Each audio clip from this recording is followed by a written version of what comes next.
우리 함께 신앙 고백하시겠습니다. 전능하사 천지를 만드신 하나님 아버지를 내가 믿사오며 그 외아들 우리 주 예수 그리스도를 믿사오니 이는 성령으로 잉태하사 동정녀 마리아에게 나시고 본디오 빌라도에게 고난을 받으사 십자가에 못 박혀 죽으시고 장사한 지 사흘 만에 죽은 자 가운데서 다시 살아나시며 하늘에 오르사 전능하신 하나님 우편에 앉아 계시다가 저리로서 산자와 죽은 자를 심판하러 오시리라. 성령을 믿사오며 거룩한 공예와 성도가 서로 교통하는 것과 죄를 사하여 주시는 것과 몸이 다시 사는 것과 영원히 사는 것을 믿사옵나이다. 아멘.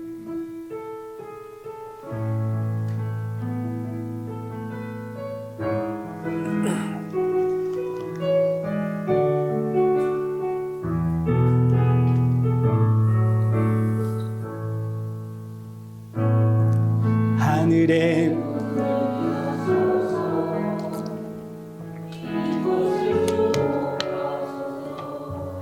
주를 향한 노래가 꺼지지 않으니 하늘을 열고 보소서. 이곳에 임재하소서. 주님을 기다립니다. 기도의 향기가 하늘에 닿으니 주여 임재하여 주소서. 이곳에 오셔서 이곳에 앉으소서. 이곳에서 드리는 예배를 받으소서. 주님의 이름만이 오직 주의 이름만 이곳에 있습니다.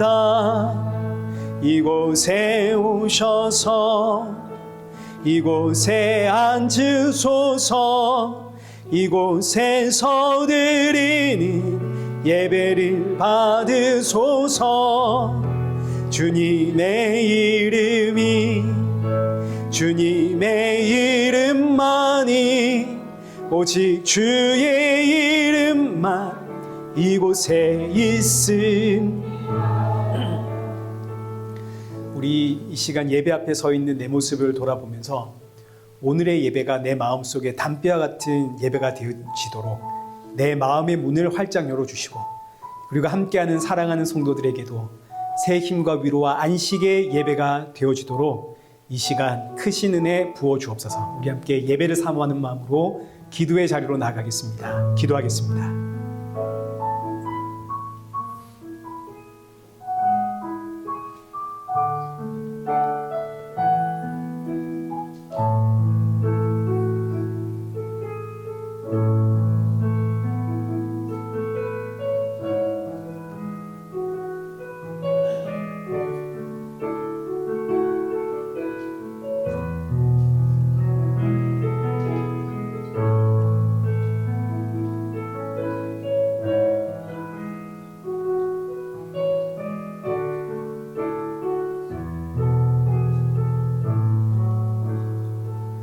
살아계신 하나님 아버지, 오늘 이 예배의 자리로 우리의 걸음을 인도하심에 감사드립니다.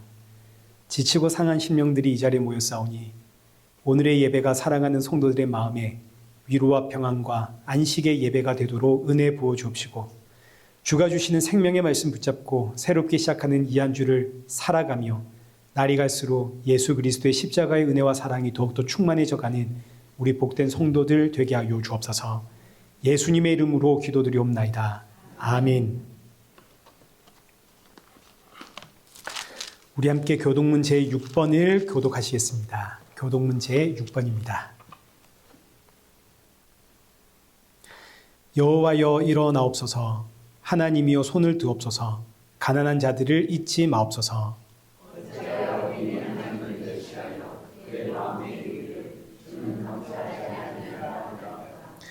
주께서는 보셨나이다. 주는 재앙과 원한을 감찰하시고 주의 손으로 갚으려 하시오니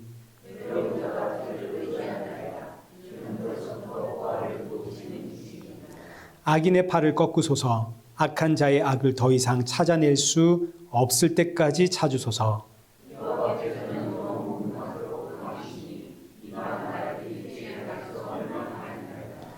여호와여, 주는 겸손한 자의 소원을 들으셨사오니 고아와 압제당하는 자를 위하여 심판하사 세상에 속한 자가 다시는 위협하지 못하게 하시리이다. 아멘. 우리 찬송가 29장을 함께 찬양하시겠습니다.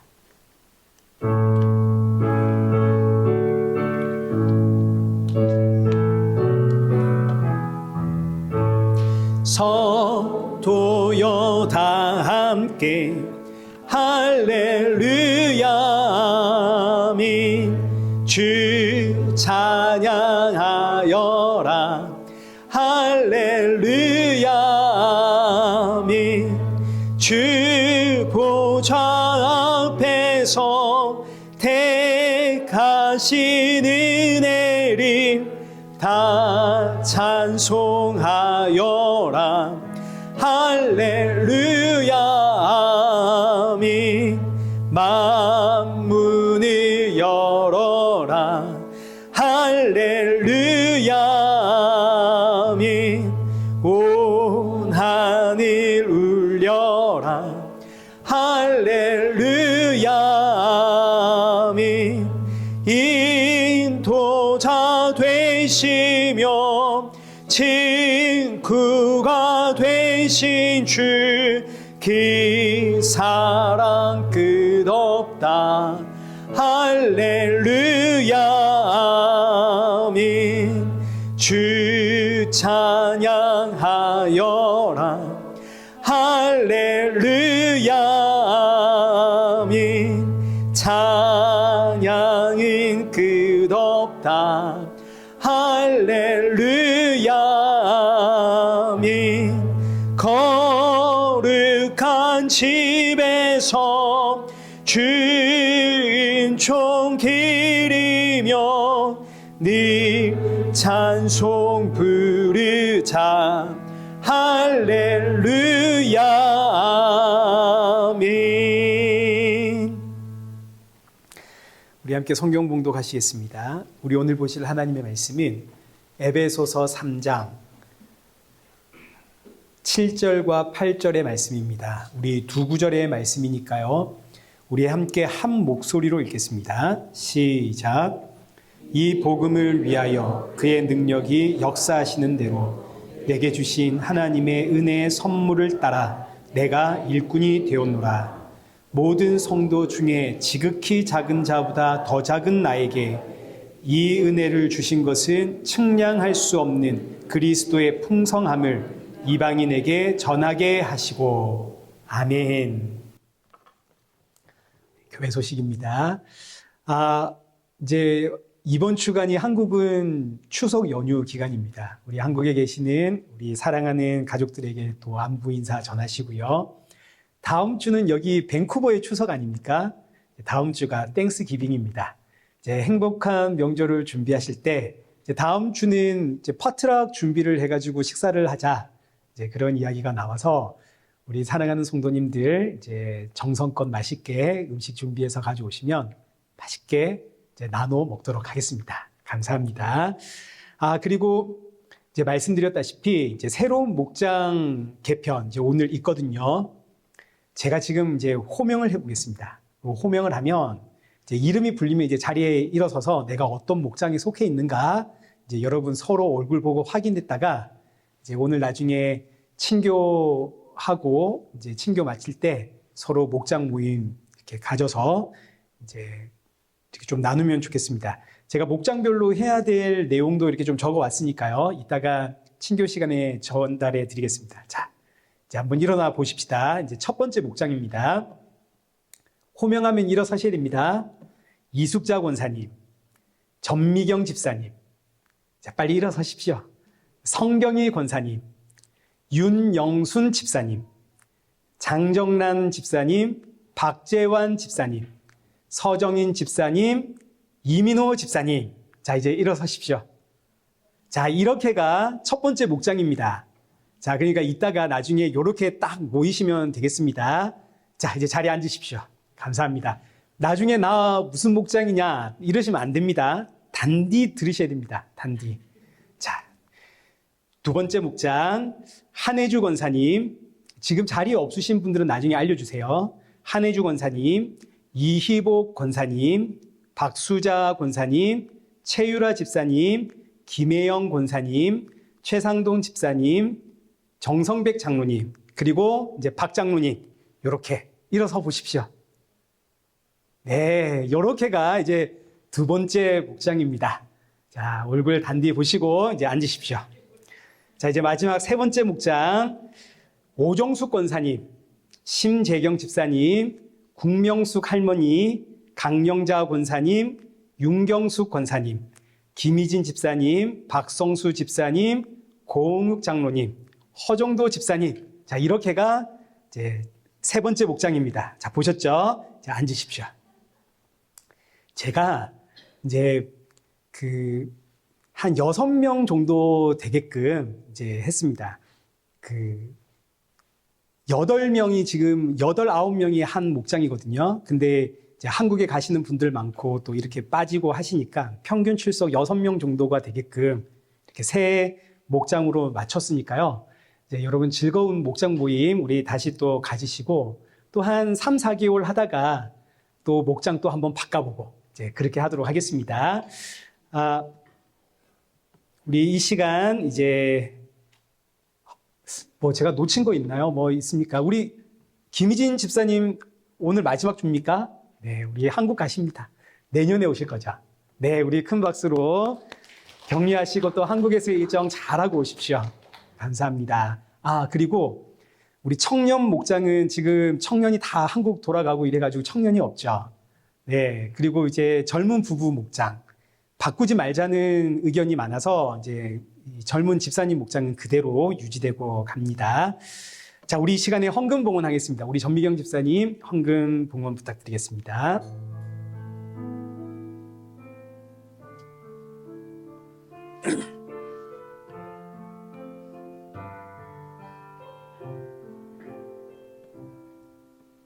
예수 사랑해요.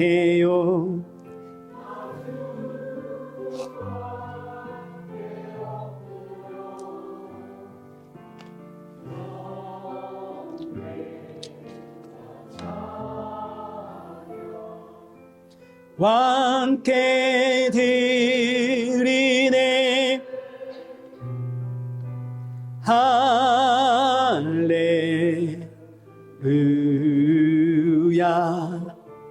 할렐루야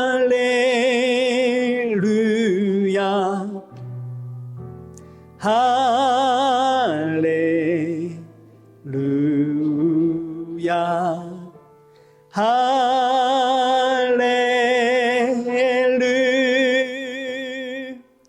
기도하겠습니다.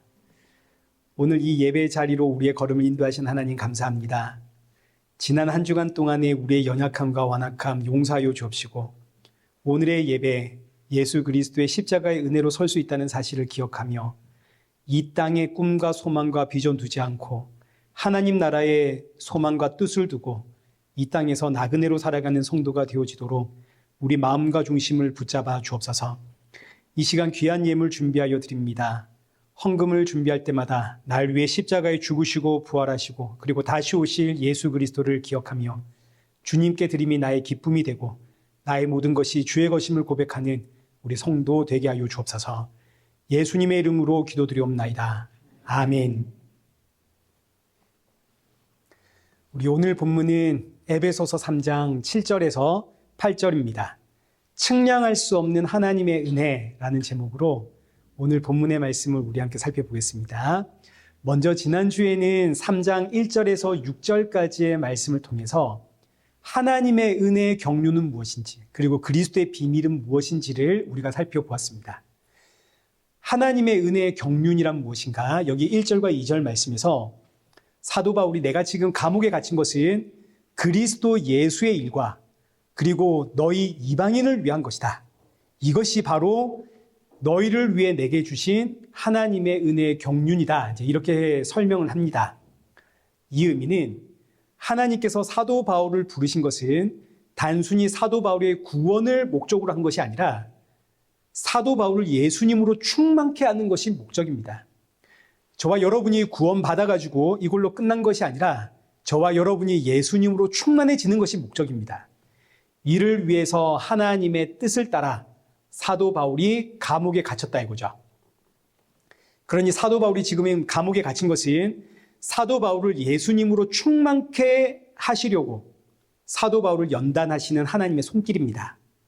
이 말씀이 성도의 신앙생활에 있어서 가장 중요한 핵심입니다. 이거 놓치면 성도의 신앙생활이 비참해집니다. 비극이 되는 거죠. 아니, 내가 예수님을 믿었으니까 이제부터 이런저런 복을 받아가지고 내가 막 사람들에게 간증거리, 자랑거리가 막 생겨나고 그래야 되는 거 아닙니까? 근데 자랑거리는커녕 자꾸 나에게 어려운 일이 생기고 낙심할 일이 생깁니다. 이것이 나를 예수님으로 충만케 하시는 하나님의 간섭, 하나님의 은혜의 경륜, 이걸 모르면 우리 신앙생활이 어떻게 되냐면, 아니, 하나님 대체 이게 뭡니까? 하나님 어떻게 나에게 이룰 수 있습니까? 아니, 하나님은 진짜 살아계신 거 맞습니까? 하나님을 원망하는 신앙인이 되거나 아니면 더욱더 간절하게 하나님께 복을 달라 비는 신앙인이 됩니다. 하나님, 이 문제 해결해 주실 줄 믿습니다. 제가 의심하지 않겠습니다. 하나님께서 나에게 더 좋은 것 주실 줄 믿습니다. 이러고 때를 쓰게 됩니다.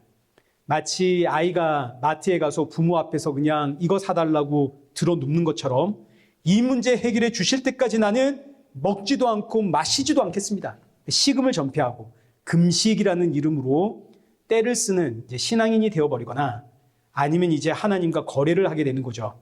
하나님, 이 문제만 해결해 주시면 제가 앞으로는 11조를 빼먹지 않겠습니다. 이 문제만 해결해 주시면 제가 앞으로는 선교 헌금을 꼬박꼬박 하겠습니다. 이제부터 제가 더 교회에 충성하고 헌신하고 봉사하겠습니다. 이 문제만 해결해 주십시오. 이제 하나님과 거래하는 신앙인이 됩니다. 성도가 이런 신앙을 가지게 되면 이때부터 성도의 신앙은 비극입니다. 왜냐하면 이때부터 나는 나의 이 문제가 해결되기 전까지는 내 안에 평안도 없고 기쁨도 없고 안식도 없게 되었거든요. 예민해져 있고 날카로워져 있습니다. 그래서 옆 사람을 불편하게 하고 찌르게 됩니다. 그러니 지금 이 말씀은 성도의 신앙생활에 있어서 가장 중요한 말씀이다 해도 과언이 아닙니다. 내게 일어나고 있는 모든 상황은 나를 예수님으로 충만케 하시는 하나님의 은혜의 경륜이다. 감옥에 갇힌 사도 바울이 우리에게 가르쳐주는 너무너무 중요한 말씀입니다. 그리고 사도 바울은 내가 감옥에 갇힘으로 이 사실을 너희에게 알릴 수 있고 너희에게 가르칠 수 있으니 이것이 또한 너희를 위한 하나님의 은혜의 경륜이다. 그러니 내가 감옥에 갇힌 것은 나를 위한 것이고 동시에 너희를 위한 하나님의 은혜의 경륜이다. 이거 우리가 지난주에 살펴보았습니다. 자, 그리고 두 번째, 그리스도의 비밀은 무엇인가? 여기 이제 6절입니다. 이는 이방인들이 복음으로 말미암아 그리스도 예수 안에서 함께 상속자가 되고 함께 지체가 되고 함께 약속에 참여하는 자가 됨이라. 그리스도의 비밀이 뭐냐면 임마누엘입니다. 임마누엘, 하나님이 우리와 함께 계시다. 여기 6절에 반복되는 단어가 함께 아닙니까? 함께. 예수님과 함께 상속자가 되고 예수님과 함께 지체가 되고 예수님과 함께 약속에 참여하는 자가 되고 예수님과 함께, 이게 바로 임마누엘, 하나님이 나를 떠나지 않으심, 이것이 그리스도의 비밀이었다. 자, 그리고 이제 그 맥락에서 이어지는 오늘 본문 7절입니다. 7절 보십시오. 이 복음을 위하여 그의 능력이 역사하는 대로 내게 주신 하나님의 은혜의 선물을 따라 내가 일꾼이 되었노라. 자, 지금 이 말씀 다시 한번 짜집어 보면 이 복음을 위하여, 이 복음은 내게 주신 하나님의 은혜의 선물, 그리고 그의 능력이 역사하는 대로 내가 일꾼이 되었다. 이제 이렇게 다시 짜맞출 수 있습니다. 여기서 복음이란 여기 6절 말씀에 나오는 예수님과 함께입니다. 임마누엘, 하나님이 우리와 함께 하시다. 이게 바로 복음입니다. 그리고 이 복음은 여기 7절 하반절에 있는 하나님이 나에게 주신 은혜의 선물입니다. 하나님이 주신 은혜의 선물, 복음, 예수 그리스도가 나와 함께 하심. 그리고 나와 함께 하시는 예수 그리스도의 그 능력이 역사하심으로 내가 하나님의 일꾼이 되었습니다. 자, 그럼 이제 보십시다. 내가 일꾼이 되어서 하나님의 일을 하는 것은 내가 어떤 자격과 조건을 갖추었기 때문입니까? 아니면 나와 함께 하시는 예수님의 능력의 역사입니까? 그렇죠. 나와 함께 하시는 예수님의 능력의 역사지 내가 어떤 자격과 조건을 갖추어서 하나님의 일을 하는 게 아니죠. 굉장히 중요한 말씀입니다. 저는 어릴 때 자격과 조건을 갖추어야 하나님이 쓰신다고 배웠거든요. 모세를 보십시오, 여러분.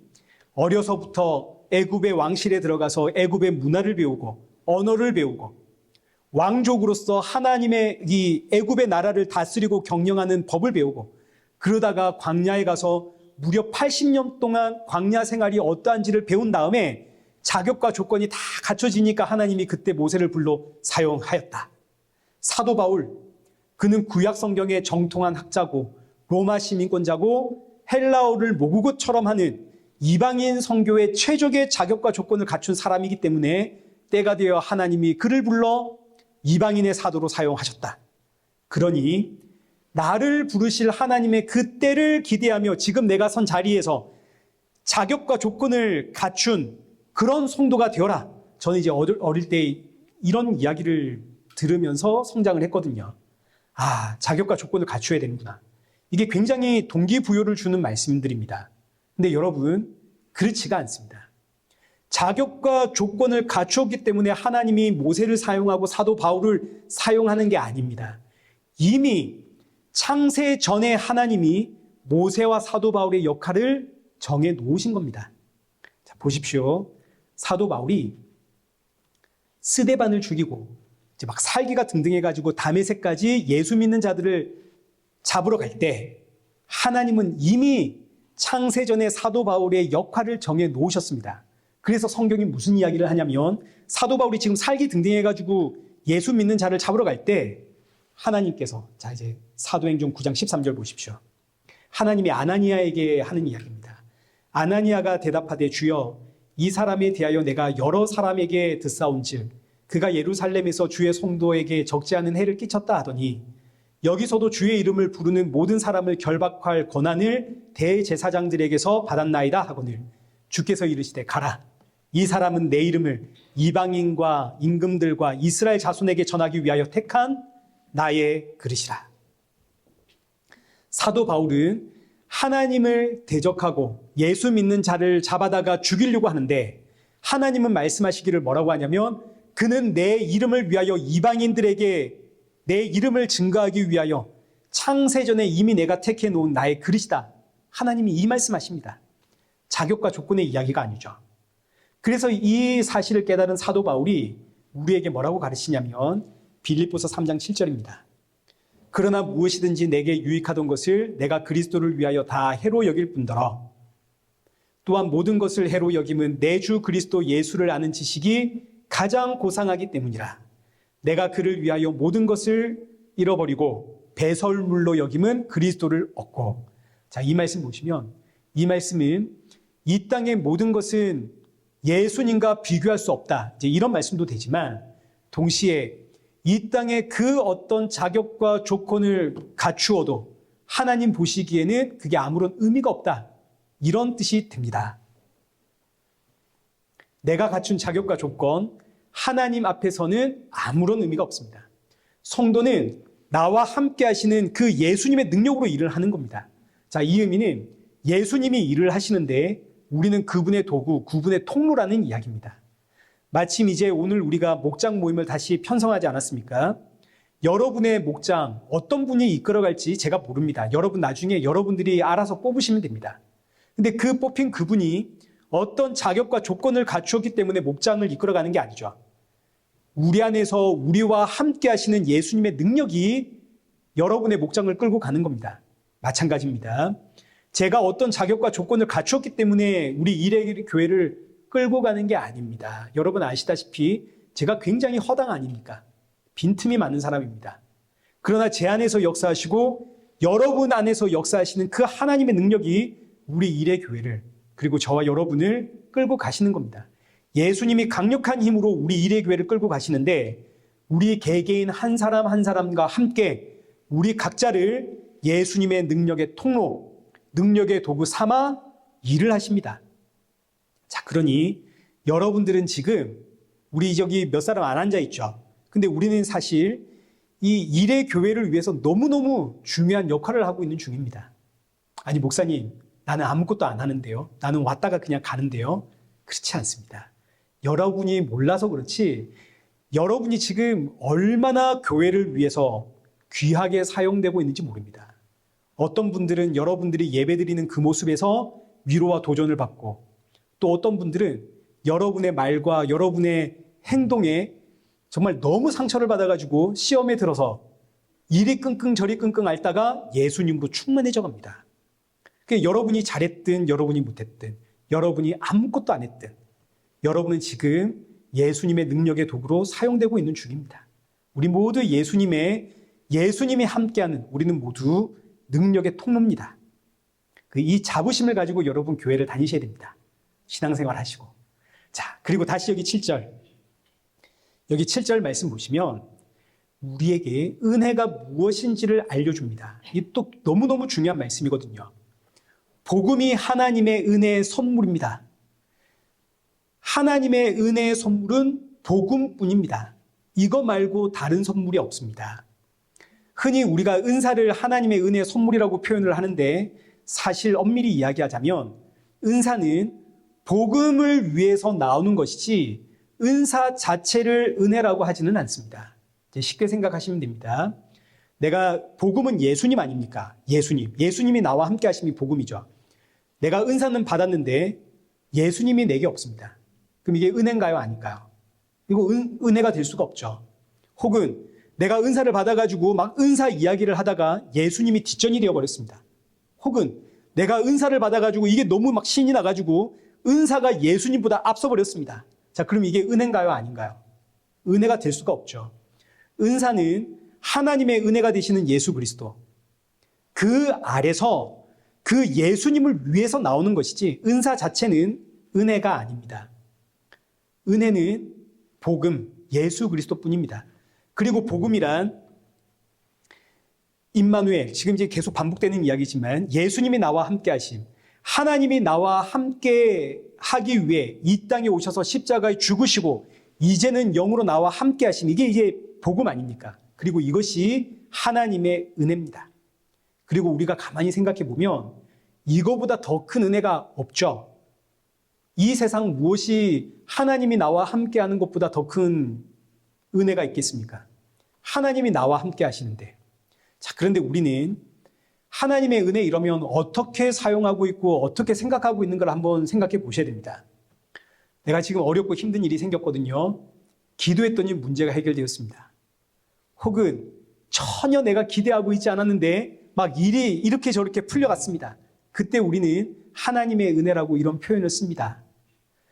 물론 이런 신앙 고백은 좋은 겁니다. 잘하는 겁니다. 좋은 일이 있을 때 하나님의 은혜입니다라고 표현하는 거 굉장히 귀한 겁니다. 그러나 이것이 신앙의 틀이 되어버려가지고 이것이 신앙의 중심이 되어버리면 앞서 보았듯이 우리 신앙생활이 비극이 되는 겁니다.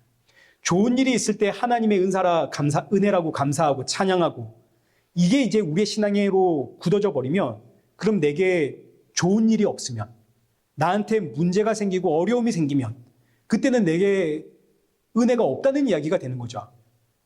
그러니 그때부터는 원망과 불평이 나오게 됩니다. 여러분 어떤 의미인지 다 이해되시죠? 그래서 어떤 분들은 고난이 있으면 신앙생활을 제대로 안 해서 하나님이 나에게 벌 주시는 것이다 이렇게 착각까지 해버립니다. 여러분 신앙생활 하면서 이런 비극이 어디에 있겠습니까? 지난주에도 우리가 살펴보았지만 성도의 삶에는 웬만해선 좋은 일보단 어렵고 힘든 일이 훨씬 많습니다. 나를 예수님으로 충만케 하시는 하나님의 간섭이 있기 때문입니다. 세상 사람들은 좋은 일이 있을 때 너무 은혜다 감사하지만 성도는 어렵고 힘든 일, 고난이 있을 때 하나님의 은혜를 찬양하며 감사하는 인생입니다. 왜냐하면 성도는 세계관이 완전히 다른 사람들이거든요. 오늘 본문의 사도 바울을 한번 보십시오. 감옥에 갇혀 있습니다. 세상 사람들의 눈에 보면 은혜가 있나요, 없나요? 은혜가 없는 거죠. 근데 사도 바울은 감옥에서 은혜를 이야기하고 감사를 이야기하고 찬양을 이야기하죠. 심지어 여기 8절 말씀을 보시면 하나님이 나에게 측량할 수 없는 은혜 주었다 그럽니다. 왜냐하면 사도 바울은 은혜의 정확한 의미를 알고 있거든요. 은혜는 복음입니다. 복음은 예수님이 나와 함께 하심입니다. 그리고 또 복음은 다른 말로 하자면 한마디로 복입니다. 성도의 복이 뭡니까? 예수님이 나와 함께 하심이죠. 이거 말고 다른 복이 없습니다. 이 세상 그 어떤 복을 가져와도 예수님 나와 함께 하심, 이것과 비교할 수 있는 복이 뭐가 있습니까? 세상이 말하는 복은 영원한 것이 아니죠. 건강이 복이라고 하지만 사실 나이가 들면 다 병들고 죽습니다. 건강이 죽음을 이길 수는 없죠. 돈이 많으면 복이라고 하지만 사실 돈 때문에 사람이 죽습니다. 돈 때문에 가정이 박살이 나고 돈 때문에 사람들의 관계가 깨집니다. 돈이 복인가요? 아니죠. 이 세상이 말하는 복이라는 것, 그 무엇을 가져와도 그 복이 당신의 영혼을 구원할 수 있습니까? 없습니까? 못하죠. 복이 아닙니다. 이 땅의 복은 오직 하나, 예수 그리스도. 그 예수님이 나와 함께 하심, 이것보다 복이 없죠. 그러니 저와 여러분은 이미 복을 받았을 뿐만 아니라 정말 우리는 분에 넘치는 복을 받은 사람들입니다. 너무너무 복된 사람들이죠. 이 사실을 우리가 분명하고 확실하게 알면 이 세상에서 일어나는 크고 작은 일들에 흔들리지를 않습니다. 좋은 일이 있으면 좋은 일이니 감사하고 나쁜 일이 생기면 더 많이 감사하고. 왜요? 나를 예수님으로 충만케 하시는, 나를 만들어 가시는 하나님의 손길이거든요. 고난을 통해서 내가 예수님으로 더욱더욱 충만해져 가니까 세상에 이것보다 더 좋은 복이 어디에 있습니까? 그러니 고난 중에는 더 많이 감사. 그래서 성도의 얼굴은 고난 중에 더 빛이 나야 정상인 겁니다. 여러분 스데반 집사님 아시죠? 사도행전 6장 15절 보십시오. 복음을 전하다가 잡혀가지고 매 맞고 사내들인 공에 끌려왔습니다. 여기서 재판을 받는데 사람들이 스데반 집사님의 얼굴을 보니까 누구의 얼굴과 같더라? 천사의 얼굴과 같더라. 지금 사도 바울이 감옥에 갇혔거든요. 모르긴 해도 감옥에 갇힌 사도 바울의 얼굴이 어떻겠습니까? 천사의 얼굴과 같았겠죠.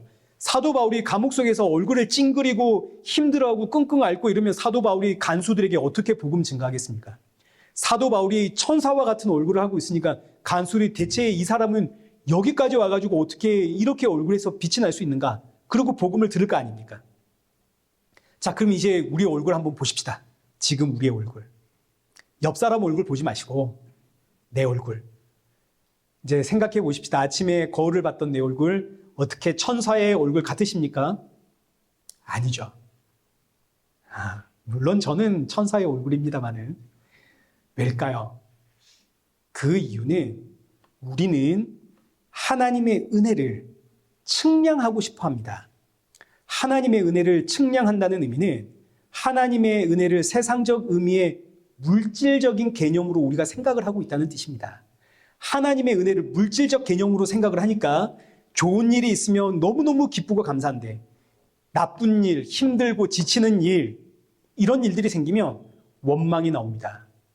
고난이 있으면 너무너무 힘들어서 이마에 주름도 지고 얼굴은 점점 굳어지고 웃을 일은 없어지고 인상을 쓰게 되고. 그러나 사실은 아니거든요. 고난 중에 성도의 얼굴은 더 빛이 나야 되는 거거든요. 그래서 사도 바울이 8절에서 우리에게 가르쳐 주는 겁니다. 측량할 수 없는 하나님의 은혜. 이거 우리에게 가르쳐 준다고요. 8절 보겠습니다. 모든 성도 중에 지극히 작은 자보다 더 작은 나에게 이 은혜를 주신 것은 측량할 수 없는 그리스도의 풍성함을 이방인에게 전하게 하시고. 자, 여기 8절에서 사도 바울이 자신을 표현할 때 뭐라고 하냐면 모든 성도 중에서 지극히 작은 자보다 더 작은 나. 이 문장이 문법적으로 이게 맞는 문장이 아닙니다. 왜냐하면 여기서 지극히 작은 자가 최상급의 표현이거든요. 지극히 작은 자보다 더 작은 자가 어디 있습니까? 지극히 작은 자가 가장 밑바닥인데. 근데 사도 바울은 지극히 작은 자가 있다면 그 자보다 더 작은 자, 그가 바로 나다, 이렇게 표현을 하는데, 이렇게 표현하는 이유는 그 다음에 이어지는 말씀, 도무지 측량할 수 없는 하나님의 은혜의 풍성함, 이걸 수식하기 위해서 그럽니다. 이걸 수식하려고. 하나님의 은혜가 얼마나 놀랍고 풍성한지 세상에 나 같은 사람에게도 은혜가 베풀어졌습니다. 나는 예수 믿는 자들을 저주하고 핍박하고 죽이려 했던 사람입니다. 근데 하나님의 은혜가 얼마나 풍성한지 세상에 나 같은 사람에게도 그 은혜가 임했습니다. 나는 이 은혜를 도무지 측량할 수가 없습니다. 그래서 이 바울이 자신의 이름까지 바꾼 겁니다. 바울의 원래 이름이 사울이거든요. 사울은 이 히브리식 이름입니다. 그 뜻이 권위자, 귀한 자, 이런 뜻입니다. 그러나 다메섹에서 예수님 만나고 이방인을 위한 사도로 나를 부르셨다라는 하나님의 그 뜻을 알자 이제 이름을 바꾸게 되는데, 자신의 이름을 이방인들이 사용하는 헬라식 이름으로 바꿉니다. 그 이름이 바울. 바울의 이름의 뜻은 작은 자입니다. 작은 자. 나는 작은 자입니다. 사람은 허투루라도 자신을 낮추는 법이 없거든요. 왜냐하면 자존심 상합니다. 내가 나를 낮추면 사람들이 나를 우습게 보고, 그렇기 때문에 나는 없어도 있는 척, 몰라도 아는 척, 이게 사람입니다. 사람은 자존심으로 살거든요. 그 어떤 사람도 자존심 건드리면 발끈하게 되어져 있습니다. 과거에 이 사울은 자존심으로 먹고 살았던 사람입니다. 최고의 학벌을 가지고 있죠. 로마 시민권자입니다. 젊은 나이에 사내들인 공회원의 공회원입니다. 엄청난 업적을 쌓은 사람입니다. 그런데 이 사도 바울이 예수님을 만나자 자신의 이름조차 나는 바울입니다. 나는 작은 자입니다. 자신의 이름을 가지고서도 이런 나를 구원하신 하나님의 은혜가 얼마나 크고 놀랍고 풍성하고 측량할 수 없는지를 밝히고 있는 겁니다. 그러나 우리는 하나님의 은혜의 그 측량할 수 없는 풍성함, 이러면 사실 그렇게 우리 안에 와닿지를 않습니다. 왜냐하면 우리는 하나님의 은혜를 자꾸 측량하고 싶어 하거든요. 내게 어떤 은혜를 베풀었는가를 자꾸 새알려 보고 싶습니다. 그 이유는 자랑하고 싶거든요. 내가 힘들게 집을 샀는데 세상에 하나님이 은혜 주셔가지고 그 집값이 올라가지고 그거 팔고 빚 갚고 내가 집을 또 샀지, 이런 이야기 하고 싶거든요. 하나님의 은혜로 세상에 내가 승진할 수 없었는데 승진을 해가지고 월급이 오르고, 그래가지고 내가 차를 샀지, 뭐 이런 자랑하고 싶다고요. 그런데 사도 바울은 하나님의 은혜는 측량할 수가 없다 이러죠. 여기서 측량할 수 없다는 의미는 너무 많아서 측량할 수 없다, 이게 아니라 물질적인 개념이 아니라는 뜻입니다. 하나님의 은혜는 물질적인 개념이 아니라 영적인 개념이기 때문에 이 세상의 방법으로는 측량하는 게 불가능하다. 그럼 보십시오. 은혜는 물질적 개념이 아니라 가지고 측량할 수 있는 게 불가능하니까 자연스럽게 하나님의 은혜는 세상적인 어떤 것으로 자랑하는 것이 가능합니까? 불가능합니까? 불가능하죠. 내가 이 땅에서 그 어떤 업적을 이루었다고 하더라도 이걸 은혜라고 자랑하는 건 불가능하다고요. 왜냐하면 측량할 수가 없는 은혜거든요. 여러분 다 이해되시죠? 그럼 이제 측량할 수 없는 하나님의 은혜는 뭔가? 여기 8절 보십시오. 측량할 수 없는 하나님의 은혜가 그리스도의 풍성함입니다. 그리스도의 풍성함은 뭐냐면 예수님과 십자가를 뜻하는 겁니다. 예수님과 십자가의 예수님이 측량할 수 없는 하나님의 풍성함, 하나님의 은혜. 그래서 사도 바울이 고린도전서 2장 2절, 내가 너희 중에서 예수 그리스도와 그가 십자가에 못 박히신 것 외에는 아무것도 알지 아니하기로 작정하였습니다. 예수님과 십자가 외에는 내가 자랑할 것이 아무것도 없다. 생각해 보십시오. 내가 이 땅에서 그 어떤 업적을 이루었다 한들 그것이 예수님과 십자가의 예수님과 비교가 됩니까? 안 됩니까? 안 되죠. 측량할 수가 없는 하나님의 은혜는 십자가의 예수님. 그러나 우리는 이 말씀이 머리로는 이해가 됩니다. 그래서 이 말씀 앞에 항복을 하는데 심적으로는 그래도 측량할 수 있는 은혜, 내 삶에 지금 도움이 되고 내 삶에 지금 이익이 되고 내 삶에 어떤 뭔가가 되어지는 그런 은혜 우리가 원합니다. 그래서 사도 바울이 여기서 굉장히 의도적으로 측량할 수 없는이라는 단어를 쓰는 겁니다. 측량할 수 없는. 왜냐하면 이 단어는 에스겔 47장의 말씀을 연상시키는 이 표현 방법이거든요.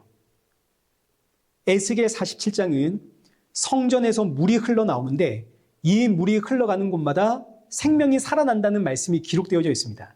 근데 물이 흘러감으로 생명이 살아나는데 여기에 과정이 있습니다. 이제 그 어떤 과정이 있는지를 우리 한번 보겠습니다. 에스겔 47장 3절입니다. 그 사람이, 여기 그 사람은 천사입니다. 그 사람이 손에 줄을 잡고 동쪽으로 나아가며 천척을 측량한 후에 내게 그 물을 건너게 하시니 물이 발목에 오르더니 다시 천척을 측량하고 내게 물을 건너게 하시니 물이 무릎에 오르고 다시 천척을 측량하고 내게 물을 건너게 하시니 물이 허리에 오르고 다시 천척을 측량하시니 물이 내가 건너지 못할 강이 된지라. 그 물이 가득하여 헤엄칠 만한 물이요 사람이 건너지 못할 강이더라. 지금 사도 바울이 이 말씀을 연상시키는 장치로 지금 측량할 수 없는 하나님의 은혜 이 표현을 하는 거거든요. 하나님이 에스겔 선지자를 성전으로 끌고 갔습니다. 그 에스겔 선지자가 성전을 보니까 거기서 물이 흐르는데 이 물이 그냥 물이 아닙니다. 생명수입니다. 이 생명수가 흘러가는 자리마다 생명이 막 살아나기 시작하는데 하나님께서 천사를 통해서 그 물을 측량하게 하십니다. 첫 번째 이제 물이 흘러가는 그 깊이를 측량해 보니까 이제 에스겔 선지자에게 확인해 보라 이겁니다. 너 들어가서 확인해 봐라. 물이 얼마만큼 찼니? 발목만큼 찼습니다. 천사가 두 번째 다시 물의 깊이를 측량하고 너 이제 들어가 봐라. 물이 얼마만큼 왔니? 무릎까지 왔습니다. 세 번째 물을 측량하고 건너가 봐라. 물이 어디까지 왔니? 제 허리까지 왔습니다. 그 다음에 다시 물을 측량하고 건너가 보라 하니 이 에스겔이 못 가는 겁니다. 왜냐하면 이제는 건널 수 없는 너무 깊은 강이 되어버렸거든요. 이제부터는 천사도 측량을 못하는 겁니다. 이 물이 너무 깊고 너무 넓어가지고 이제는 도무지 측량할 수 없는 강이 되었다 이거죠.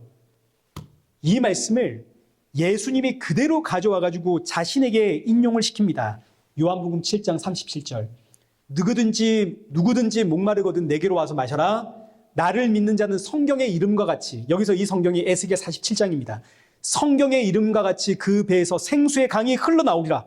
이 말씀이 예수님이 바로 측량할 수 없는 생명수다 이 이야기입니다. 예수님이 측량할 수 없는 하나님의 은혜, 예수님이 측량할 수 없는 생명의 물. 자, 그런데 여기까지 도달하는 과정이 있습니다. 처음 예수님을 믿게 되면 우리가 은혜를 측량하려고 합니다. 그래서 세알려 보니까 은혜가 저 발목에 있습니다. 발목. 이건 뭐 내가 은혜를 받은 것 같기도 하고 아닌 것 같기도 하고 은혜라고 하기에는 내 삶이 지금 너무너무 고되고 힘들고 예수님 믿었는데 별로 기쁨도 없고 즐거움도 없고 얼굴은 굳어져 갑니다. 근데 어느 순간 보니까 은혜가 무릎 정도 찼습니다. 근데 이것도 답답하죠. 지금 내가 신앙생활을 제대로 하고 있는 건지 아닌 건지. 근데 어느 순간 보니까 은혜가 내 허리까지 찼습니다. 이때부터 신앙의 감사가 나오기 시작을 하는 겁니다. 원망도 나오지만 감사도 나오는 때가 이때부터입니다. 고난 중에 원망과 감사가 함께 나오는 단계죠. 그러다 어느 날 보니까 세상에 하나님의 은혜가 측량할 수가 없습니다. 그 측량할 수 없는 은혜에 내가 덮여버렸습니다.